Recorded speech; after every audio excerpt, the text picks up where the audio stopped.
ಪ್ರತಿಯೊಂದು ನೋವು ಒಂದು ಪಾಠವನ್ನು ಕಲಿಸುತ್ತದೆ. ಪ್ರತಿಯೊಂದು ಪಾಠ ವ್ಯಕ್ತಿಯನ್ನು ಬದಲಿಸುತ್ತದೆ.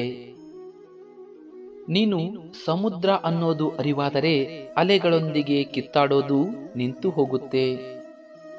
ನೀನು ಏನೇ ಮಾಡಿದರೂ ತಿಳಿದು ಮಾಡು. ಜ್ಞಾನಪೂರ್ವಕವಾಗಿ ಮಾಡಿದ ಕರ್ಮ ಸಫಲ, ಇಲ್ಲದಿದ್ದರೆ ಅದು ವ್ಯರ್ಥವಾಗುತ್ತದೆ. ನಿದ್ರೆ ಎಷ್ಟು ಅದ್ಭುತ ಎಂದರೆ ಬಂದರೆ ಎಲ್ಲವನ್ನ ಮರೆಸುತ್ತದೆ, ಬರದಿದ್ದರೆ ಎಲ್ಲವನ್ನೂ ನೆನಪಿಸುತ್ತದೆ. ಜವಾಬ್ದಾರಿ ಇಲ್ಲದವನು ಮುಂಜಾನೆ ಏಳಲು 100 ಬಾರಿ ಯೋಚಿಸುತ್ತಾನೆ. ಜವಾಬ್ದಾರಿ ಇದ್ದವನು ನಿದ್ರೆಯಲ್ಲೂ ಎದ್ದಿರುತ್ತಾನೆ. ಎಲ್ಲಿಯ ತನಕ ನಂಬಿಕೆ ಎಂಬ ಆಯಸ್ಸು ಗಟ್ಟಿಯಾಗಿರುತ್ತೋ ಅಲ್ಲಿಯವರೆಗೂ ಸ್ನೇಹ ಸಂಬಂಧಗಳಿಗೆ ಸಾವಿಲ್ಲ. ಕೊನೆಯಿರದ ಸ್ನೇಹ ನಮ್ಮದಾಗಿರಲಿ. ಜೀವನದಲ್ಲಿ ಒಂಟಿಯಾಗಿಯೇ ಬಂದೆ, ಒಂಟಿಯಾಗಿ ಹೋಗುವೆ. ಮತ್ತೇಕೆ ಬಿಟ್ಟು ಹೋದವರ ನೆನಪಲ್ಲಿ ಮರಗುವೆ? ತಂದೆ ಇದ್ದಾಗಲೇ ಜೀವನದಲ್ಲಿ ಬೀಳುವುದನ್ನ, ಸೋಲುವುದನ್ನು ಕಲಿಯಿರಿ. ಏಕೆಂದರೆ ಬಿದ್ದಾಗ ಅವನು ಮೇಲೆ ಎತ್ತುತ್ತಾನೆ, ಸೋತಾಗ ನಿಮ್ಮ ಜೊತೆ ನಿಲ್ಲುತ್ತಾನೆ. ಆದರೆ ಮಿಕ್ಕಿದವರೆಲ್ಲ ನೀನು ಬೀಳುವುದನ್ನೇ ಕಾಯುತ್ತಿರುತ್ತಾರೆ. ನಿನ್ನ ಸೋಲನ್ನೇ ಶುಭ ಕಾರ್ಯವಾಗಿ ಆಚರಿಸುತ್ತಾ ಇರುತ್ತಾರೆ. ರಾಮ ಎನ್ನುವವನೇ ರಾವಣನಿಗೆ ಇಷ್ಟವಾಗಲಿಲ್ಲ, ಕೃಷ್ಣ ಎನ್ನುವವನೇ ಕಂಸನಿಗೆ ಇಷ್ಟವಾಗಲಿಲ್ಲ ಎಂದಾದ ಮೇಲೆ ಎಲ್ಲರ ಮೆಚ್ಚುಗೆಗಾಗಿ ಬದುಕುತ್ತೇನೆ ಅಂದರೆ ಅರ್ಥ ಇರುವುದಿಲ್ಲ. ಉರಿಯುವ ದೀಪ ಮನೆಗೆ ಬೆಳಕು ನೀಡಬೇಕೇ ಹೊರತು ಮನೆಯನ್ನು ಸುಡಬಾರದು.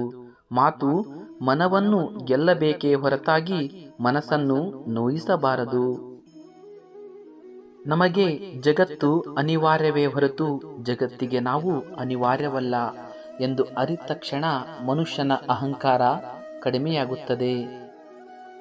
ಜೀವನದಲ್ಲಿ ಯಾರನ್ನು ಯಾರು ಉದ್ಧಾರ ಮಾಡೋಕೆ ಆಗಲ್ಲ, ಯಾರು ಯಾರನ್ನು ಹಾಳು ಮಾಡೋಕ್ಕೂ ಆಗಲ್ಲ.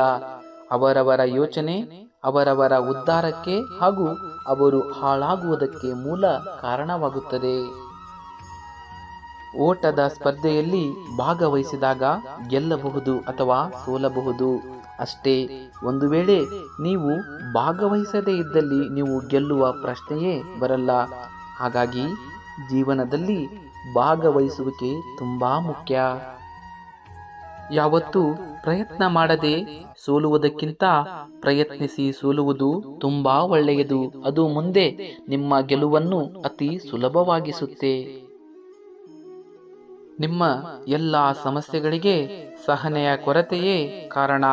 ನಮ್ಮ ಬಹಳ ದೊಡ್ಡ ಸಮಸ್ಯೆ ಏನು ಅಂದ್ರೆ ಇನ್ನೂ ಸಮಯ ಇದೆ ಅಂತ ನಾವು ನಮಗೆ ಅಂದುಕೊಳ್ಳುವುದು.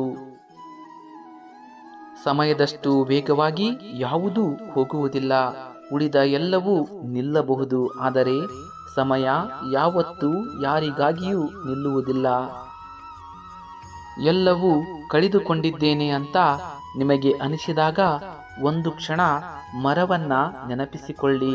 ಏಕೆಂದರೆ ಅದು ಪ್ರತಿ ವರ್ಷ ಮತ್ತೊಮ್ಮೆ ಎಲೆಗಳನ್ನ ಧರಿಸಿಕೊಳ್ಳುವುದಕ್ಕೆ ಆ ಸಮಯಕ್ಕೋಸ್ಕರ ಪ್ರತಿ ವರ್ಷ ಕಾಯುತ್ತಲೇ ಇರುತ್ತೆ. ನಿಮ್ಮ ಕಣ್ಣ ಮುಂದೆ ಮಾತ್ರ ಅಲ್ಲ, ನಿಮ್ಮ ಬೆನ್ನ ಹಿಂದೆಯೂ ಪ್ರಾಮಾಣಿಕವಾಗಿರುವವರೇ ನಿಮ್ಮ ನಿಜವಾದ ಸ್ನೇಹಿತರು.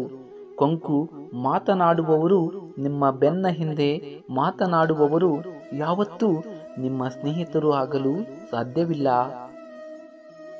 ಹೊಗಳುವ 1000 ಜನರಿಗಿಂತ ತಪ್ಪು ಮಾಡಿದಾಗ ತಿದ್ದುವ ಒಬ್ಬ ಒಳ್ಳೆಯ ಮಿತ್ರ ಅಥವಾ ಗುರು ಇದ್ದರೆ ನಮ್ಮ ಜೀವನ ಸಾರ್ಥಕ.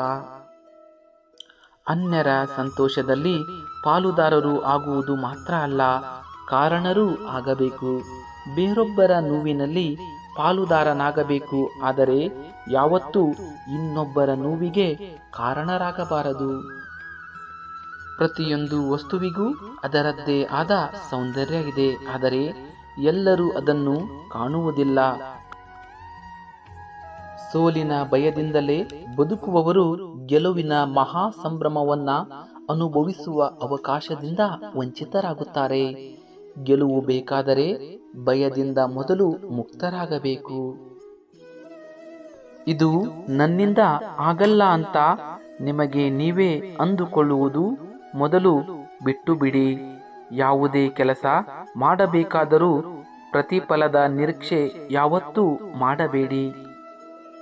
ಸುತ್ತಮುತ್ತಲೂ ಇರುವುದು ನಮ್ಮ ಸಂಬಂಧಿಕರೇ, ಆದರೂ ನಮ್ಮ ಸೋಲಿಗಾಗಿ ಕಾದು ಕುಳಿತಿರುವ ಹಿತಶತ್ರುಗಳೇ ಆಗಿರುತ್ತಾರೆ. ಸಮುದ್ರದ ಅಲೆಗಳು ಮನುಷ್ಯನ ಆಸೆಗಳಂತೆ ಒಂದರ ಮೇಲೊಂದು ಅಪ್ಪಳಿಸಿ ಬರುತ್ತಲೇ ಇರುತ್ತವೆ. ಆದರೆ ಯಾವುದು ಶಾಶ್ವತವಾಗಿ ನಿಲ್ಲುವುದಿಲ್ಲ, ನೆನಪಿರಲಿ. ನಮ್ಮ ಬಳಿ ಎಷ್ಟು ಹಣ ಇದೆ ಅಂತ ಲೆಕ್ಕ ಹಾಕಬಹುದು, ಆದರೆ ನಮ್ಮ ಬಳಿ ಸಮಯ ಎಷ್ಟು ಇದೆ ಅಂತ ಲೆಕ್ಕ ಹಾಕಲು ಸಾಧ್ಯವಿಲ್ಲ. ಹಾಗಾಗಿ ಪ್ರತಿ ಕ್ಷಣದ ಸದ್ಬಳಕೆ ತುಂಬಾ ಮುಖ್ಯ ಆಗುತ್ತೆ. ಈ ಬದುಕೆ ಒಂದು ಪ್ರಯೋಗ. ಯಾರು ಹೆಚ್ಚು ಹೆಚ್ಚು ಪ್ರಯೋಗ ಮಾಡ್ತಾ ಹೋಗ್ತಾರೆ, ಅವರು ಬದುಕಿನಲ್ಲಿ ಗೆಲ್ಲುತ್ತಾ ಹೋಗ್ತಾರೆ.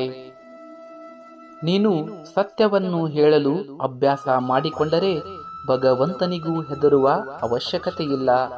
ಸುಳ್ಳನ್ನು ಹೇಳಲು ಪ್ರಾರಂಭಿಸಿದರೆ ನಿಮಗೆ ನೀವೇ ಹೆದರಿ ಬದುಕಬೇಕಾಗುತ್ತದೆ. ಜೀವನದಲ್ಲಿ ಮೊಟ್ಟ ಮೊದಲು ಕೆಟ್ಟ ವ್ಯಕ್ತಿಗಳನ್ನ ನಂಬಿ ಮೋಸ ಹೋಗ್ತೀವಿ. ನಂತರ ಒಳ್ಳೆಯ ವ್ಯಕ್ತಿಗಳು ನಮ್ಮ ಜೀವನದಲ್ಲಿ ಸಿಕ್ಕಾಗ ಅವರನ್ನ ನಂಬುವುದನ್ನ ನಾವು ಬಿಟ್ಟು ಬಿಡುತ್ತೇವೆ. ಎಂಥ ವಿಪರ್ಯಾಸ ಅಲ್ಲವೇ? ನೀವು ತಪ್ಪು ಮಾಡಿದಾಗ ನಿಮ್ಮ ತಪ್ಪನ್ನ ಒಪ್ಪಿಕೊಳ್ಳಿ. ನೀವು ತಪ್ಪು ಒಪ್ಪಿಕೊಳ್ಳುವುದರಿಂದ ನಿಮಗೆ ಅವಮಾನ ಆಗುವುದಿಲ್ಲ, ಬದಲಿಗೆ ನಿಮ್ಮ ಮನಸ್ಸಿನಲ್ಲಿ ತೃಪ್ತಿ ಭಾವ ಸಿಗುತ್ತದೆ. ನೀವು ಸರಿಯಾಗಿದ್ದಾಗ ಸುಮ್ಮನೆ ಇದ್ದು ಬಿಡಿ. ಎಷ್ಟೇ ತಪ್ಪು ಆಪಾದನೆಗಳು ಆಗಿದ್ದರೂ ನಿಮ್ಮ ಮನಸ್ಸಿನಲ್ಲಿ ನಿಮಗೆ ನಾವೇನು ತಪ್ಪು ಮಾಡಿಲ್ಲ ಎಂಬ ಭಾವನೆ ಇದ್ದರೆ ಸಾಕು. ಅದನ್ನು ನಿರ್ಧರಿಸಲು ಮೇಲೆ ಒಬ್ಬ ಭಗವಂತನಿದ್ದಾನೆ. ಬದುಕುವುದಕ್ಕಾಗಿ ದುಡಿಯುವುದು ಅನಿವಾರ್ಯ. ಹಾಗಂತ ಫಲದ ಬಗ್ಗೆ ಕಣ್ಣಿಟ್ಟು ಕೆಲಸ ಮಾಡಿದರೆ ನಿರಾಶೆ ಹೆಚ್ಚು. ಕೆಲಸವನ್ನ ಶ್ರದ್ಧೆಯಿಂದ ಪ್ರೀತಿಯಿಂದ ಮಾಡಿದರೆ ಫಲ ಇಂದಲ್ಲ ನಾಳೆ ದೊರಕಿಯೇ ದೊರಕುತ್ತದೆ. ಶ್ರೀಕೃಷ್ಣ ಒಂದೇ ಜಗದ್ಗುರು. ಎಲ್ಲರಿಗೂ ಒಳ್ಳೆಯದಾಗಲಿ.